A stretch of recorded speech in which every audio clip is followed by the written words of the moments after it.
Hello दोस्तों, तो हम लोग देख रहे हैं विजन आईएएस के क्विक रिवीजन जो मॉड्यूल है उसी का। ठीक है, पर्यावरण के लिए संधारणीय विकास को हम लोग देखने वाले हैं। क्विक रिवीजन करते हैं फटाफट। आइए, संधारणीय विकास क्या है?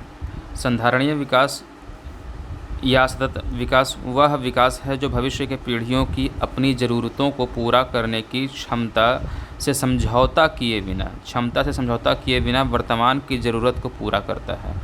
यानी जो अभी हम यूज करते हैं जिन संसाधनों का, वह अगले भविष्य पीढ़ी के लिए बना रहे, हम लोग को ऐसा यूज करना है। चलिए आगे आते हैं। सतत संधारणीय विकास के मुख्य सिद्धांत। तो कौन कौन से सिद्धांत है? तो पहला क्या है? पारिस्थितिकी तंत्र का संरक्षण। पारिस्थितिकी तंत्र का संरक्षण हो, जनसंख्या नियंत्रण और प्रबंधन हो सके, प्रगतिशील सामाजिक परंपरा और संस्कृतियों का भी संरक्षण हम लोग कर सके, ताकि अगली पीढ़ी में ये व्यवस्था जो है सो आगे संचारित हो सके। उचित मानव संसाधन का प्रबंधन, यानी जनसंख्या का जो है सो उसका भरपूर उपयोग, सहभागी दृष्टिकोण और सामूहिक जिम्मेवारी। समूह में मिलकर जिम्मेदारी पूर्वक क्या है, संसाधनों का उपयोग करना। ठीक है, आगे आते हैं। सतत विकास के स्तंभ कौन कौन से हैं? तो स्तंभ आपके हैं सामाजिक, आर्थिक और पर्यावरण। सामाजिक, आर्थिक और पर्यावरण, ये है सतत विकास के स्तंभ है, सामाजिक, आर्थिक और पर्यावरण। आगे आइए, सतत संधारणीय विकास के इतिहास पर एक नज़र अगर हम डालते हैं तो आइए सबसे पहले इस पेड़ का जड़ में आ जाइए। पहले क्या है? वर्ष 1789 में माल्थस ने मानव जनसंख्या एक जामेतिक प्रगति में बढ़ती है, जबकि निर्वाह केवल एक अंकगणितीय प्रगति में बढ़ सकता है। यहाँ का जनसंख्या जो है सो आपका जियोमेट्रिक मीन में प्रोग्रेस करती है, जबकि ये जो है अरिथमेटिक प्रोग्रेस करती है। ठीक है, आगे क्या है? ये है 1972 स्टॉकहोम सम्मेलन में मानवीय पर्यावरण पर संयुक्त राष्ट्र सम्मेलन जो हुआ था, संधारणीय सतत विकास के लिए जो है सो अवधारणा का मान्यता दिया गया था। कब? 1972 में। कहाँ हुआ था? स्टॉकहोम सम्मेलन में पहली बार इस अवधारणा की मान्यता दिया गया। सतत विकास या सतत संधारणीय विकास बोल सकते हैं इसको। आगे आइए, ऊपर बढ़ते हैं। पेड़ में क्या है? 1972 में संयुक्त राष्ट्र पर्यावरण कार्यक्रम यूनेप की स्थापना की गई। 1972 में स्टॉकहोम सम्मेलन में पहले अवधारणा को क्लियर किया गया और उसके बाद क्या, 1972 में ही संयुक्त राष्ट्र पर्यावरण कार्यक्रम यानी यूनेप की स्थापना की गई। किसकी? यूनेप की। अब 1987 में जो है सो हमारा साझा भविष्य शीर्षक वाली ब्रंटलैंड रिपोर्ट से सतत विकास को परिभाषित किया गया। अब सतत विकास को परिभाषा दिया गया किसमें? तो हमारा साझा भविष्य जो शीर्षक से प्रकाशित हुई थी ब्रंटलैंड रिपोर्ट, उसमें ये परिभाषित किया गया था सतत संधारणीय विकास को। ठीक है, अब आगे आते हैं। अब 1992 में क्या होता है? वर्ष 1992 होता है रियो शिखर सम्मेलन होता है, पर्यावरण और विकास पर संयुक्त राष्ट्र सम्मेलन है। ठीक है, रियो शिखर सम्मेलन कह सकते हैं इसको, या फिर पर्यावरण और विकास पर संयुक्त राष्ट्र सम्मेलन, जिसे पृथ्वी शिखर सम्मेलन के नाम से भी जाना जाता है। ठीक है, तो पृथ्वी शिखर सम्मेलन कहा जाए या फिर रियो शिखर सम्मेलन कहा जाए या फिर पर्यावरण और सतत विकास पर संयुक्त राष्ट्र सम्मेलन यानी UNCED कहा जाए, तो तीनों का मतलब एक ही है। अब इस रियो शिखर सम्मेलन में क्या हुआ था, जरा से हम देखते हैं एक नज़र पर। पर्यावरण और विकास पर रियो घोषणा पत्र जारी किया गया। पर्यावरण और विकास पर रियो घोषणा पत्र जारी किया गया। एजेंडा 21 का अवधारणा रखा गया कि किन किन 21 कार्यक्रम को या फिर मुद्दों पर आगे कार्य करना है। ठीक है, वन सिद्धांत की परिकल्पना की गई और वन सिद्धांत को परिभाषित किया गया। और क्या? सतत विकास पर संयुक्त राष्ट्र आयोग। ठीक है, एक आयोग की स्थापना की गई, किसमें? सतत विकास पर संयुक्त राष्ट्र आयोग का गठन किया गया। ठीक है, उसके बाद क्या? जैव विविधता पर कन्वेंशन, किसमें? सब आपका 1992 का रियो शिखर सम्मेलन में हुआ, जिसको पृथ्वी शिखर सम्मेलन भी कहा जाता है। जलवायु परिवर्तन पर फ्रेमवर्क बनाया गया है ना, मतलब कन्वेंशन, जलवायु परिवर्तन पर फ्रेमवर्क कन्वेंशन, UNFCCC, ठीक है। तो ये है सतत विकास मतलब सतत संधारणीय विकास का जो सो एक बोल सकते हैं तो डायग्राम था कि कैसे अभी तक है। सतत संधारणीय विकास की ऐतिहासिक पृष्ठभूमि को अगर हम देखें तो जो ऊपर था वही चीज़ अब यहाँ पर आइए। रियो घोषणा पत्र में सतत विकास के 27 सिद्धांतों की घोषणा की गई। रियो घोषणा पत्र में 27 सिद्धांतों की घोषणा की गई। एजेंडा 21 जो है सो स्थायित्व प्राप्त करने के लिए की जाने वाली कार्रवाइयों की रूपरेखा तैयार करता है। संसाधनों का सही से उपयोग और उसमें जो दोहन हो रहा है उसको स्थायित्व मिले, उसी को लेकर के एजेंडा 21 को लॉन्च किया गया। अब आते हैं आगे। वन संरक्षण, वन सिद्धांत संरक्षण और सतत विकास वानिकी के लिए सिफारिशें प्रदान करते हैं। जो वन सिद्धांत है वो क्या करते हैं, संरक्षण और सतत विकास वानिकी के लिए सिफारिशें प्रदान करते हैं, ठीक है। वनों का संरक्षण या फिर सतत विकास के लेकर के है। सतत विकास पर संयुक्त राष्ट्र आयोग ये क्या करता है, यह सतत विकास पर संयुक्त राष्ट्र आयोग निर्णयों के कार्यान्वयन के निगरानी के लिए जिम्मेदार है। मतलब कितना कार्य हुआ सतत विकास के संबंध में या पर्यावरण के बचाव के संदर्भ में, जो भी एजेंडा है उस पर क्या करता है, ये रिपोर्ट तैयार करता है या उसका देख रेख करता है, निगरानी करता है। आगे आइए। वर्ष 1997 में क्योटो प्रोटोकॉल रखा गया। रियो शिखर सम्मेलन कब, 1992 में, और ये 1997 में क्या है, क्योटो प्रोटोकॉल, यानी 5 साल का बाद ही। वर्ष 2000 में अब है क्या है, मिलेनियम समिट। वर्ष 2001 से लेकर 15 तक सहस्त्राब्दी विकास लक्ष्य को रखा गया था। 2000 में समिट हुआ, मिलेनियम समिट हुआ, और 2001 से लेकर के 2015 तक का जो है सहस्त्राब्दी विकास लक्ष्य को रखा गया कि इतना हम लोग विकास होना चाहिए या करना चाहिए, ठीक है। वर्ष 2002 की अगर बात करें तो जोहान्सबर्ग में घोषणा हुई, जोहान्सबर्ग घोषणा, ठीक है। सतत विकास पर विश्व शिखर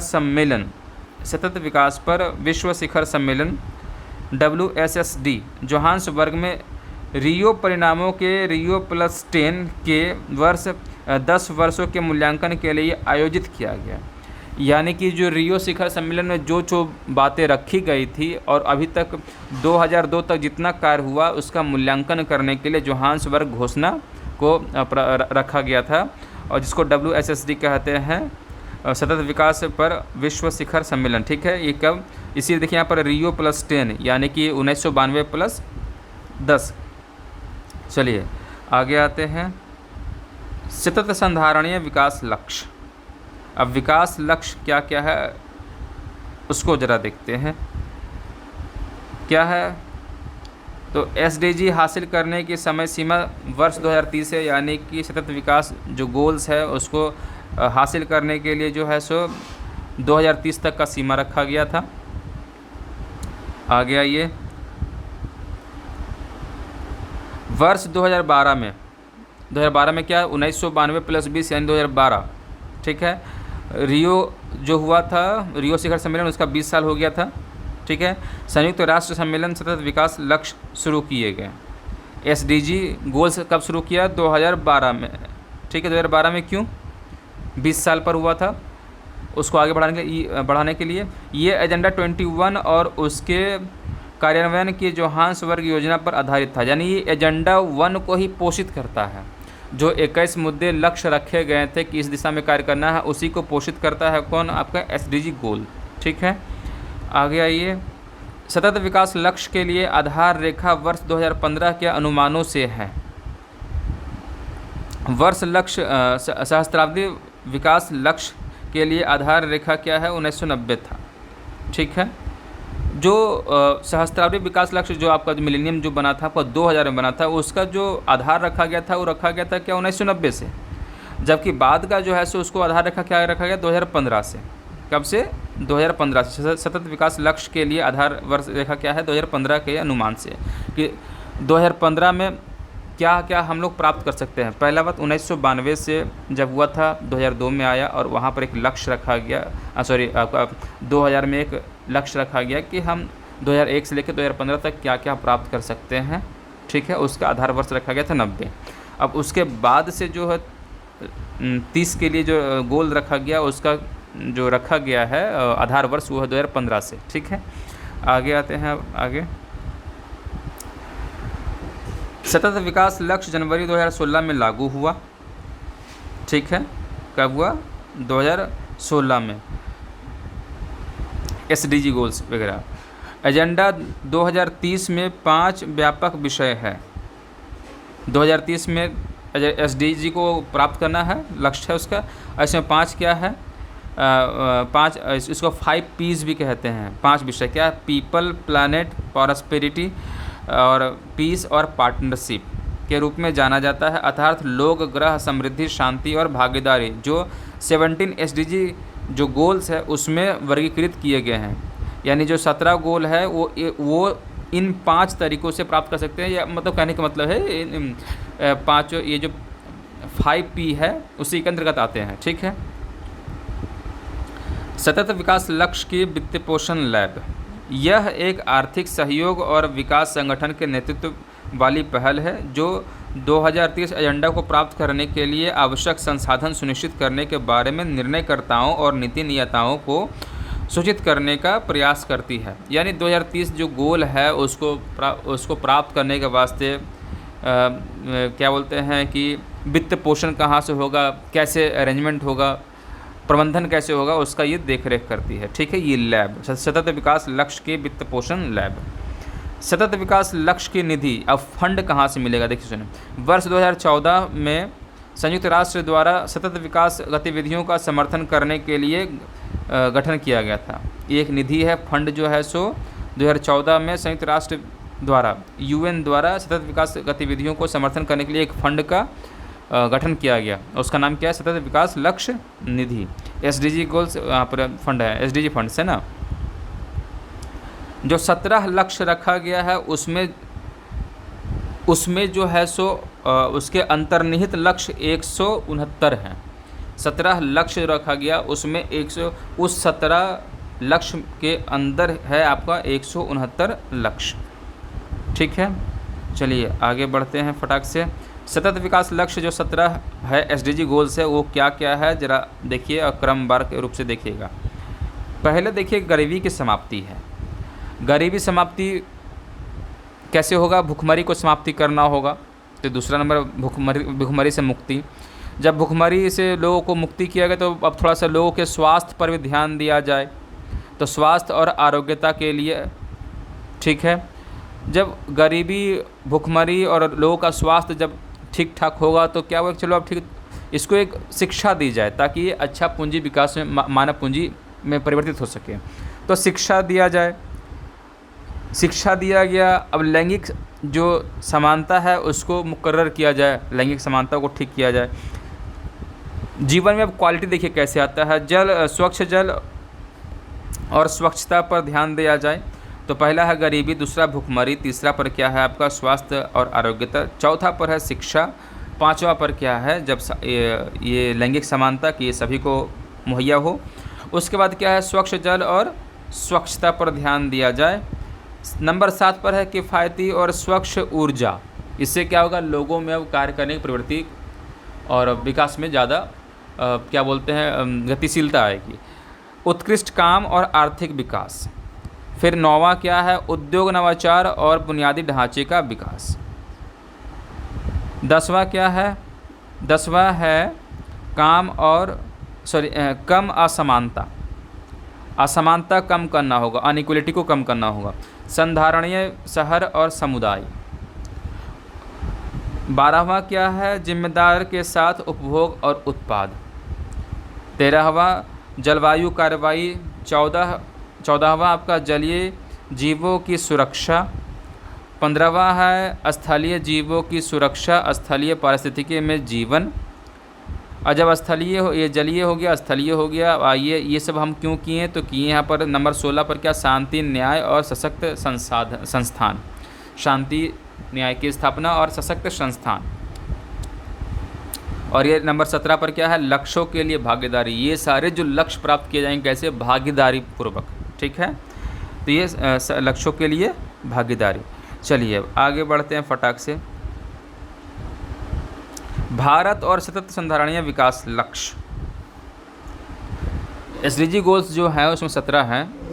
भारत ने भी अपने एसडीजी गोल्स के तहत उसको प्राप्त करने के लिए अपने कुछ गोल बनाए, ठीक है। भारत और संधारणीय विकास लक्ष्य, ठीक है। जारीकर्ता कौन है, नीति आयोग। भारत का कौन है, नीति आयोग। एसडीजी भारत सूचकांक जारी करता है नीति आयोग के द्वारा। नीति आयोग द्वारा वर्ष 2030 के लिए एसडीजी की दिशा में भारत और उसके राज्यों के प्रगति को मापने के लिए सूचकांक जारी करता है। यानी जो एसडीजी 2030 तक प्राप्त करने का जो लक्ष्य है, उस दिशा में भारत कार्य करने के लिए किस प्रकार से कार्य करेगा, उसको प्राप्त करने के लिए जो है सो एसडीजी लक्ष्य यानी सूचकांक जो है एसडीजी भारत सूचकांक वो जारी करता है।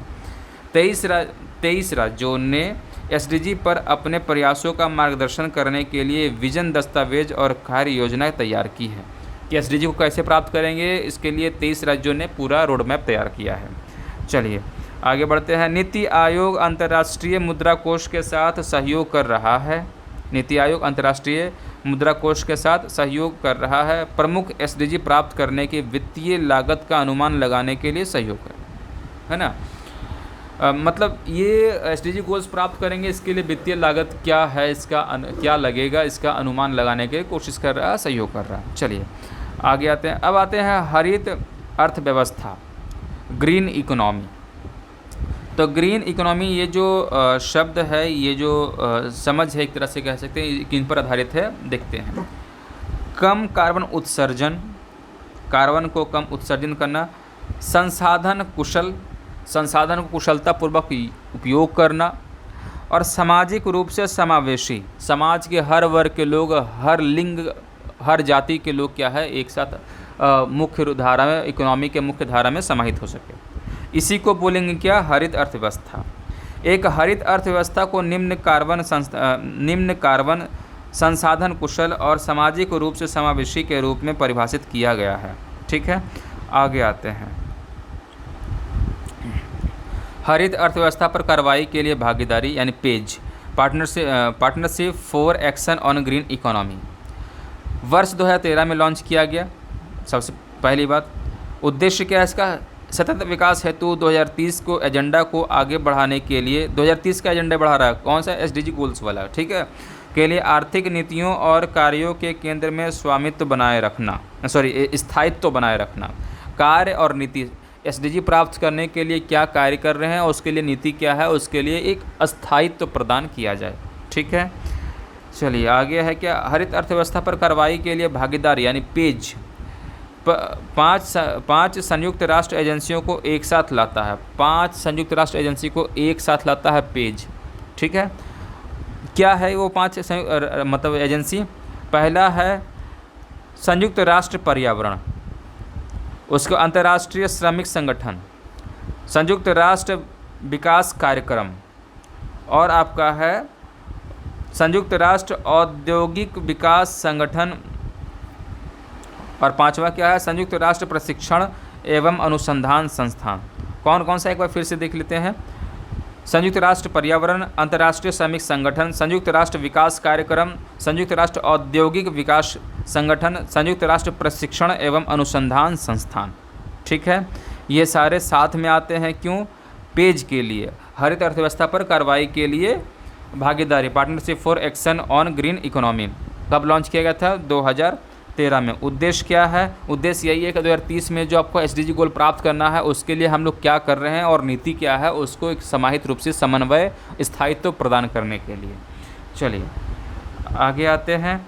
पर्यावरणीय प्रभाव आकलन का अर्थ और उत्पत्ति, यानी प्रभाव को हम कैसे आकलन करें, इसका अर्थ और उत्पत्ति कहाँ से, वो सब देखना है, ठीक ठाक है।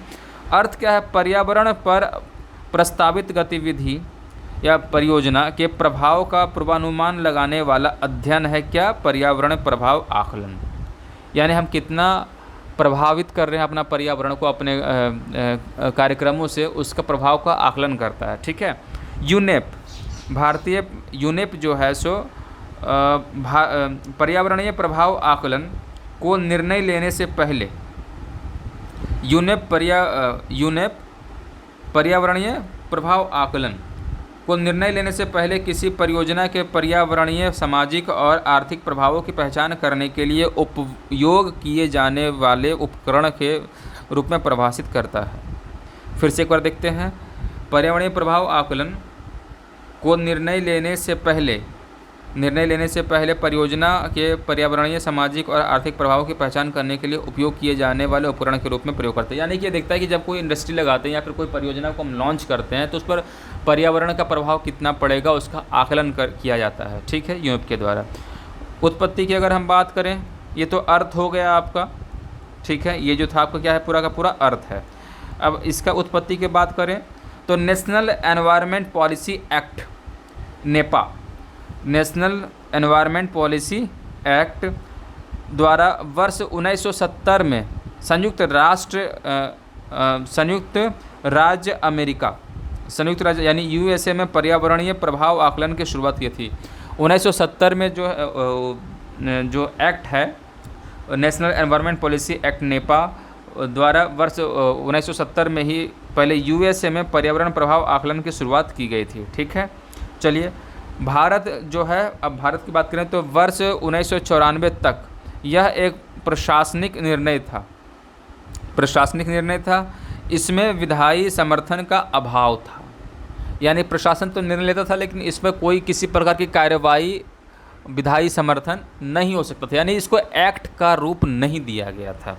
ठीक है, तो वर्ष 1994 में पर्यावरण संरक्षण अधिनियम 1986 के तहत प्रख्यापित पर्यावरणीय प्रभाव आकलन अधिसूचना जारी की गई।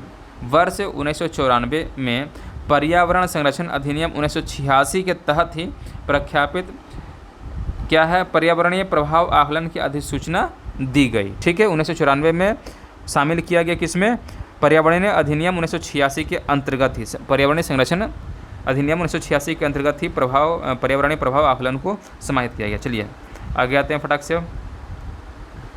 पर्यावरणीय प्रभाव आकलन की प्रक्रिया क्या है, मतलब कैसे पर्यावरणीय प्रभाव का आकलन किया जाए। ठीक है, योजना प्रस्ताव, यह परियोजना प्रस्ताव प्रस्तुत करना EIA प्रक्रिया की शुरुआत का प्रतीक है। यानी परियोजना का प्रस्ताव प्रस्तुत किया गया। ठीक है, फिर समीक्षा या स्क्रीनिंग किया जाएगा उसका। इस स्तर पर बिना किसी नकारात्मक पर्यावरणीय प्रभाव वाली परियोजनाओं को मंजूरी दी जाती है। स्क्रीनिंग करेगा कि किससे कितना पर्यावरण को क्षति होने वाला है, और जो क्या है कि जो नहीं करेगा क्षति या नगण्य करेगा उसको क्या किया जाए, मंजूरी दिया जाएगा, उस परियोजना को क्लियरेंस दे दिया जाएगा। ठीक है, प्रारंभिक आकलन कैसा होगा इसका, यदि स्क्रीनिंग से कोई प्रोजेक्ट स्पष्ट नहीं होता है तो वह इस चरण में चला जाता है। प्रारंभिक आकलन में अगर कुछ नहीं हुआ तो सीधी बात है कि उसको क्लियरेंस मिल जाएगा, लेकिन अगर उसमें क्या स्पष्ट नहीं हो पा रहा है तो प्रारंभिक आकलन में पहुंच जाएगा। यह चरण पूर्ण EIA की आवश्यकता की परियोजनाओं को मंजूरी दे सकता है। यह चरण पूर्ण EIA की आवश्यकता की परियोजनाओं को मंजूरी दे सकता है। चलिए आइए आगे आते हैं। परिदृश्य, पर्यावरणीय प्रभाव आकलन की प्रक्रिया जो हम लोग देख रहे थे उसमें परिदृश्य में क्या है, यहाँ EIA के संदर्भ में शर्तों का विवरण देने की एक प्रक्रिया है। यह EIA के संदर्भ में शर्तों का विवरण देने की एक प्रक्रिया है। पर्यावरणीय, वन और जलवायु परिवर्तन मंत्रालय, ठीक है, ने अलग अलग क्षेत्रों के लिए दिशा निर्देश प्रकाशित किए हैं जो EIA आकलनों के संबोधन किए जाने वाले महत्वपूर्ण मुद्दों की रूपरेखा तैयार करता है। आगे है क्या, प्रभाव का पूर्वानुमान और विकल्पों का आकलन। एक बार विकल्पों की समीक्षा हो जाने के बाद चयनित विकल्प के लिए एक समन्वय योजना तैयार की जानी चाहिए। पर्यावरणीय सुधार की दिशा में प्रस्तावक का मार्गदर्शन करने हेतु इसे एक पर्यावरणीय प्रबंधन योजना योजना यानी कि इन्वायरमेंटल मैनेजमेंट प्लान EMP के जरिए समर्थन किया जाएगा। फिर EIA रिपोर्ट। सार्वजनिक सुनवाई क्या होगी? पर्यावरणीय मंजूरी प्राप्त करने के लिए पर्यावरण, वन और जलवायु परिवर्तन मंत्रालय MoEP को प्रस्ताव भेजने से पहले राज्य प्रदूषण नियंत्रण बोर्ड जन सुनवाई करेंगे। प्रस्तावित परियोजना से संभवतः प्रभावित होने वाले किसी भी व्यक्ति को EIA की कार्यकारी स्तर पर अपना पक्ष पहुंचाने का अधिकार है। ठीक है, जब कार्रवाई होगा तो, सुनवाई होगा तो फिर निर्णय लिया जाएगा। अब फिर क्या? निकासी शर्तों की निगरानी। इस परियोजना प्रस्तावक IAA और प्रदूषण नियंत्रण बोर्डों को शर्तों के कार्यान्वयन की निगरानी करनी चाहिए। इसके अतिरिक्त प्रस्ताव को 6 महीने में एक बार IEA के अनुपालन को प्रदर्शित करने वाली एक रिपोर्ट दाखिल करने की आवश्यकता होती है। इसने परियोजनाओं को 2 श्रेणी में वर्गीकृत किया है। किसी परियोजना को दो श्रेणी में वर्गीकृत किया है। पहला श्रेणी A और श्रेणी B। अब सुनिए, राष्ट्रीय स्तर पर मूल्यांकन और राज्य स्तर पर मूल्यांकन। A परियोजना क्या है? राष्ट्रीय स्तर पर मूल्यांकन किया जाएगा, और B में क्या है? राज्य स्तर पर मूल्यांकन किया जाएगा। A में क्या है? प्रभाव आकलन एजेंसी और विशेषज्ञ मूल्यांकन समिति द्वारा मूल्यांकन। ठीक है, एजेंसी और विशेषज्ञ मूल्यांकन समिति द्वारा ही मूल्यांकन होगा। राज्य स्तर पर क्या है कि राज्य स्तरीय पर्यावरणीय प्रभाव आकलन प्राधिकरण और राज्य स्तरीय विशेषज्ञ मूल्यांकन समिति के द्वारा मूल्यांकन किया, राज्य स्तरीय पर किया जाएगा। अनिवार्य पर्यावरण मंजूरी की आवश्यकता है, इसलिए इन परियोजनाओं की स्क्रीनिंग नहीं होती है। यानी कि अनिवार्य पर्यावरण मंजूरी की आवश्यकता है, इसलिए इन परियोजनाओं की स्क्रीनिंग नहीं होती है। पूरा क्लियरेंस चाहिए इसमें, तब जाकर प्रारंभिक चरण दूसरे चरण में नहीं पहुंचेगा। अब यहाँ पर देखिए, इन परियोजनाओं की स्क्रीनिंग की जाती है और इन्हें 2 प्रकार में वर्गीकृत किया जाता है, श्रेणी B1 और श्रेणी B2। ठीक है, B1 में क्या है कि EIA क्लियरेंस जो है सो अनिवार्य है, और क्या है B2 में क्या है कि क्लियरेंस की आवश्यकता नहीं है। क्यों नहीं है भाई? तो B2 में ऐसा होता है कि जो खुद इम्पैक्ट नहीं डाल रहा उस पर क्या ही दिया जाएगा, बात यह है। पर्यावरणीय प्रभाव आकलन अधिसूचना 2006 में क्या अधिसूचना है? पर्यावरणीय प्रभाव आकलन चक्र में 4 चरण होते हैं। ठीक है, अब क्लियरेंस कैसे मिलेगा? तो यहाँ पर देखिए, पहला बात तो स्क्रीनिंग हुआ। क्या है? स्क्रीनिंग किया जाएगा किसी भी परियोजना का, फिर उसके दायरे की समीक्षा की जाएगी, उसके बाद फिर क्या की जाएगी? जन सुनवाई। अगर कुछ पाया जाएगा उसमें तो जन सुनवाई की जाएगी, और उसके बाद फिर क्या है कि मूल्यांकन किया जाएगा। ठीक है, आगे आते हैं। पर्यावरणीय प्रभाव आकलन प्रारूप अधिसूचना 2020 में जो है सब उसमें देखिए क्या है। पर्यावरण, वन और जलवायु परिवर्तन मंत्रालय MoEP द्वारा प्रकाशित किया गया यह अधिसूचना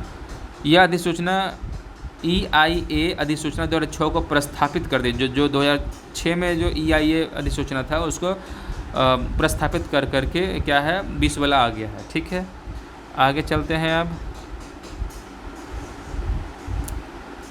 आगे क्या है? परियोजना की श्रेणी और पर्यावरण मंजूरी की ज़रूरत।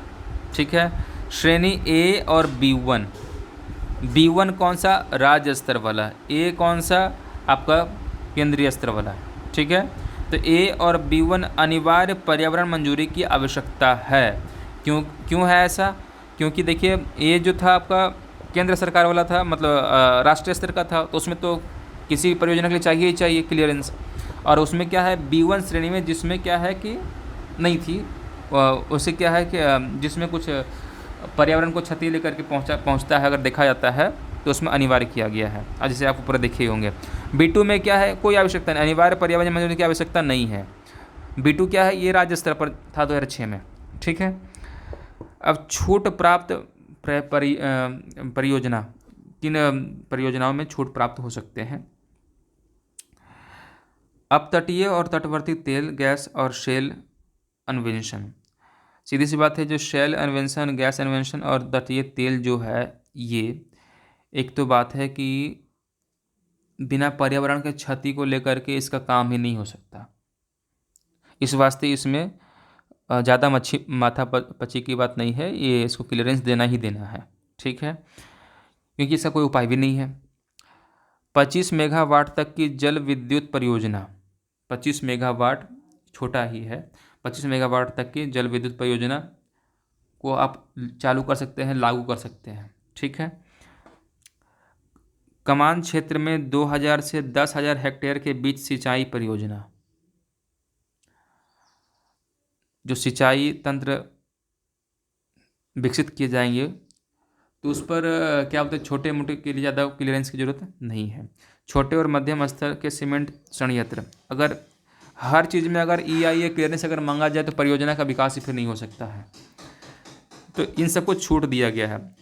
फास्फोरिक अमोनिया और सल्फ्यूरिक एसिड के अलावा अन्य एसिड ये घातक हैं और पर्यावरण को नुकसान होता है इससे, इसीलिए इसको क्या है क्या है उसको रोका गया है, ठीक है, प्रतिबंध किया गया है।